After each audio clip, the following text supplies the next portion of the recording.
Subscribe कीजिए हमारे channel नूर रज़ा को और बेल आइकन को प्रेस कीजिए, जिससे आपको हमारी न्यू वीडियो की नोटिफिकेशन मिलती रहे। तो ये नजरिया जो मुसलमानों का आज कुछ नौजवान लड़कों का स्कूल और कॉलेज पढ़ करके बन रहा है, वली कुछ नहीं दे सकते। मेरे अजीज, ये अल्लाह के दोस्त हैं, इनके बारे में ऐसी बकवास नहीं करना। मेरे इमाम ने तो कहा, हाकिम हकीम दादो दवा दे ये कुछ ना दे। हाकिम हकीम दादो दवा दे ये कुछ ना दे। मरदूद ये मुराद किस आयत खबर की है। हाकिम दाद देता है, हकीम दवा देता है, और ये अल्लाह के मकबूल बंदे कुछ नहीं दे। हालांकि आपने इसको नात के ज़िमन में बयान किया, लेकिन नात के ज़िम्न के साथ ये मनकबत के ज़िम्न में भी पढ़ा जा सकता है कि ये अल्लाह वाले कुछ नहीं दे सकते। ये मफहूम तुम कहां से निकाल कर लाए? क्या किसी आयत में है कि अल्लाह का वली कुछ नहीं दे सकता, अल्लाह का नबी कुछ नहीं दे सकता? और किस खबर में ये, किस सहाबी के कौल में ये, कहां से लाए ये? कुछ नहीं। लोग अपनी मर्जी से गड़े जा रहे, लोग अपनी मर्जी से बोले जा रहे। किसने इख्तियार दिया लोगों को कि कुरान और सुन्नत में लोग अपना तसर्रुफ करें, अपने इख्तियार से बोले? नहीं नहीं मुसलमानों, हम जिस सदी में जी रहे हैं, हम जिन हालात में जी रहे हैं, इस दौर में ईमान बचाना बेपनाह जरूरी है। अगर आपने हर एक की बात पे लब्बैक कह दिया, आपने हर एक की बात पर आमन्ना सद्दकना कह दिया, तो आपकी ईमान का जनाजा निकल सकता है। इसलिए आपको चाहिए कि आप सहाबा की तरफ देखें, आप अहले बैत की तरफ देखें, आप असलाफ की तरफ देखें, और जो उनकी बोली बोले आपको उसी की तरफ जाना है। आपको हर ऐरे गैरे की तरफ नहीं जाना है। मुझे एक बात याद आई उसी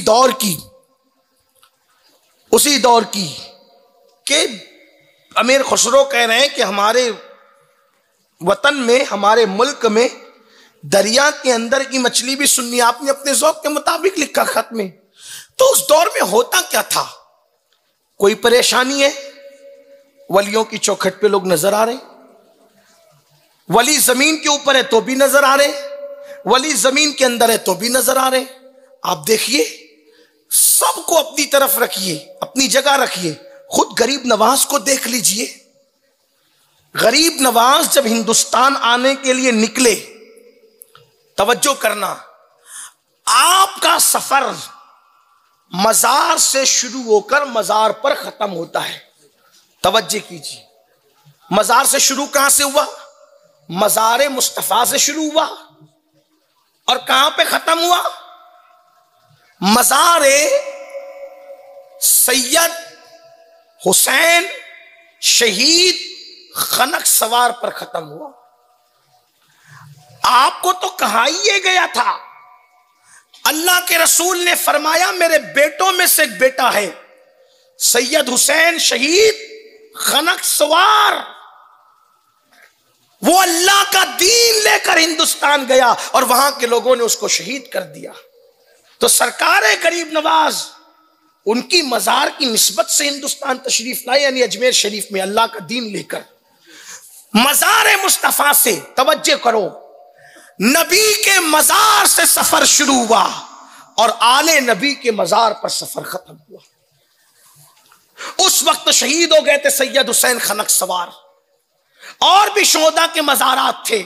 जो तारागढ़ पर आप देखते हैं मजार मुकद्दस सैयद हुसैन खनक सवार रदी अल्लाह ताला का, आका ने निशानदही फरमाई कि मेरा वो बेटा अल्लाह का दीन लेकर गया, लोगों ने उसको शहीद कर दिया। अब तुम जाओ और अपने उस भाई की मदद करो, उसके मिशन को आगे बढ़ाओ और अल्लाह का पैगाम आगे बढ़ाओ। तो लोग क्या कहते, मजार पर जाना क्या?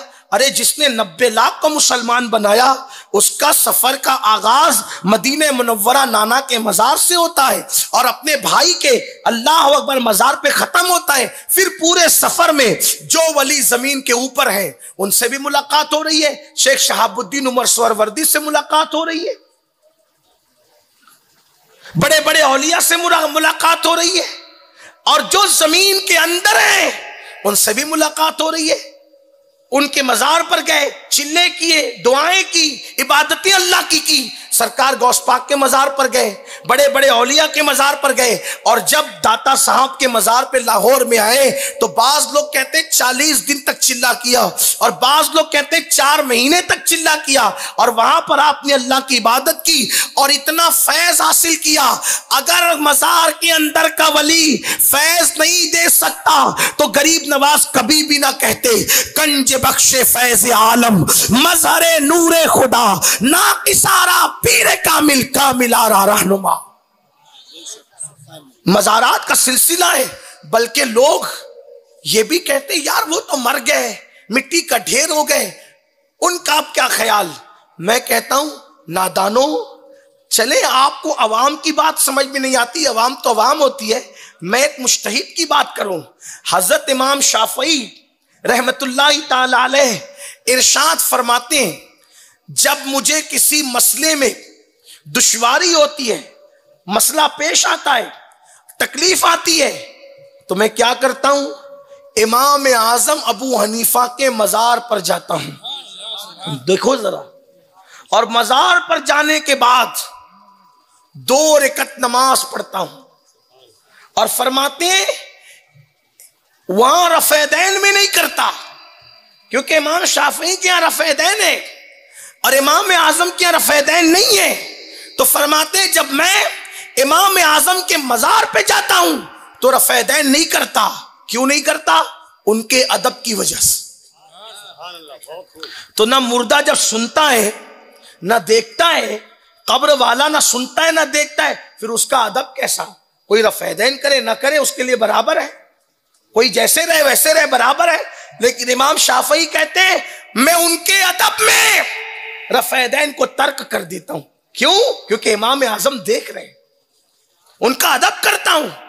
और लोगों को हाल क्या है, बल्कि कुछ लोग तो सोचते हैं कि अजीब हाल है, ये लोग कहते हैं देख रहे हैं सुन रहे हैं, अरे ये तो इमाम शाफई थे। लोग बुखारी पढ़ते हैं पूरी जिंदगी, बुखारी का शऊर क्यों नहीं आता? इश्क मुस्तफ़ा की बात लोग नहीं करते, इसलिए उन्हें बुखारी का शऊर नहीं आता। हजरत सैयदा उम्मुल मोमिनीन मुफ्ती 4 मिल्लत तैयबा ताहिरा आयशा सिद्दीक़ा रज़ियल्लाहु ताला अन्हा, जिनकी शान में कुरान की आयतें नाजिल हुई, उम्मुल मोमिनीन सैयदा आयशा सिद्दीक़ा रज़ियल्लाहु ताला अन्हा फरमाती हैं कि जब मेरे हुजरे में अल्लाह के रसूल मुस्तफ़ा जान रहमत का मज़ार मुकद्दस बन गया तो मैं हुजूर की बारगाह में चली जाती थी, इस हालत में कि मेरा चेहरा खुला होता था, हालांकि वो मेरे शौहर हैं, वो मेरे शौहर हैं, तो मैं चेहरा खोलकर, यानी कि जिसको लोग उर्फ़े आम में पर्दा कहते हैं, वो पर्दा मैं नहीं करती थी और चली जाती थी, क्योंकि वो मेरे शौहर हैं। फिर बाद में मेरे हुजरे में सैयदना सिद्दीक़ अकबर का मज़ार बन गया, तो अब भी मैं उसी तरह जिसे उर्फ़े आम में लोग बेपर्दा कहते हैं, ऐसी बेपर्दगी की आलम में चली जाती थी। यानी चेहरा खोलकर, बेपर्दगी से मुराद चेहरा खोलकर मैं चली जाती थी। क्यों? क्योंकि वो मेरे शौहर थे और वो मेरे अब्बा थे। एक मज़ार मेरे शौहर का, एक मेरे अब्बा का है। सिद्दीक़ अकबर मेरे अब्बा, मुस्तफ़ा जान रहमत मेरे शौहर। फिर फरमाती हैं जब से उमर इब्ने खत्ताब का मज़ार मेरे हुजरे में बना, अब मैं चेहरा खोल कर नहीं जाती, बल्कि अब मैं पर्दा करती। किससे पर्दा हो रहा है? जो मुर्दा देख नहीं सकता, जो मुर्दा सुन नहीं सकता। कब्र वाले अगर इस तरह के मुर्दे हैं कि जो सुन नहीं सकते देख नहीं सकते, मेरे अजीज मुझे बताओ ये किसका अकीदा है? सैयदा आयशा सिद्दीक़ा बता रही हैं कि जब से उमर इब्ने खत्ताब का मज़ार मेरे हुजरे में बना है, उस वक्त से मैं चेहरा खोल कर नहीं जाती, बल्कि उनसे हया करती हूं। हालांकि मुर्दा से पर्दा करना फर्ज, लोग जिसको मुर्दा कहते हैं, हालांकि हम तो उन्हें मुर्दा भी नहीं कहते, क्योंकि फारूक आजम तो शहीद है और कुरान कहता है वला तक़ूलू लिमन युक़तलु फ़ी सबीलिल्लाहि अमवात बल अहयाउ वलाकिन ला तशऊरून। लेकिन लोग मुर्दे की बात करते हैं, कब्र वालों को लोग मुर्दा मुर्दा कहते हैं, तो मैं इल्जामी तौर पे उन्हीं के अंदाज में कह रहा हूं। तो सैयदा आयशा सिद्दीका फरमाती है, जब से मेरे हुजरे में उमर इब्ने खत्ताब का मजार बना है, उस वक्त से मैं अल्लाह अकबर बेएहतियाती के साथ नहीं जाती, बल्कि अपने चेहरे को छुपा कर जाती हूँ। क्यों? इसलिए कि मेरे शौहर और मेरे वालिद के साथ अब एक अजनबी का मजार भी मेरे हुजरे में मौजूद है। आप अंदाजा फरमाएं, तो गोया के सैयदा आयशा को इतना यकीन है कि ये कब्र वाले इसी तरह देखते हैं जैसे जमीन वाले देखते, बल्कि जमीन वालों से ज्यादा कब्र वाले देखते भी हैं और कब्र वाले सुनते भी हैं। वजह क्या है? इसलिए कि जमीन वाले जिस्मानी कान से सुनते हैं, जमीन वाले जिस्मानी आंख से देखते हैं, और कब्र वालों को अल्लाह ने रूह के कान से सुनने की ताकत दी और रूह की आंखों से देखने की ताकत दी। इसीलिए तो आम कब्र वालों के लिए मुस्तफा जान रहमत सल्लल्लाहु अलैहि वसल्लम ने फरमाया कि जब तुम अपने मुर्दों को दफन करके कब्रिस्तान से जाते हो तो वो तुम्हारे कदमों की आहट को भी सुनते हैं, वो तुम्हारे जूतों की आवाज को भी सुनते हैं। आप मुझे बताओ, अगर हमारे घर से कोई बंदा निकल कर जा रहा हो तो क्या हम उसके कदमों की आहट को सुन पाएंगे? क्या हम उसके जूतों की आवाज को सुन पाएंगे? लेकिन अल्लाह अकबर, हमारे जिस्म के कान इतना नहीं सुनते जितना रूह के कान सुना करते हैं। और जब आम सुनने वालों का ये हाल है तो वो लोग जो अल्लाह के औलिया हैं, उनके सुनने की ताकत का आलम क्या होगा, उनके सुनने की कुव्वत का आलम क्या होगा।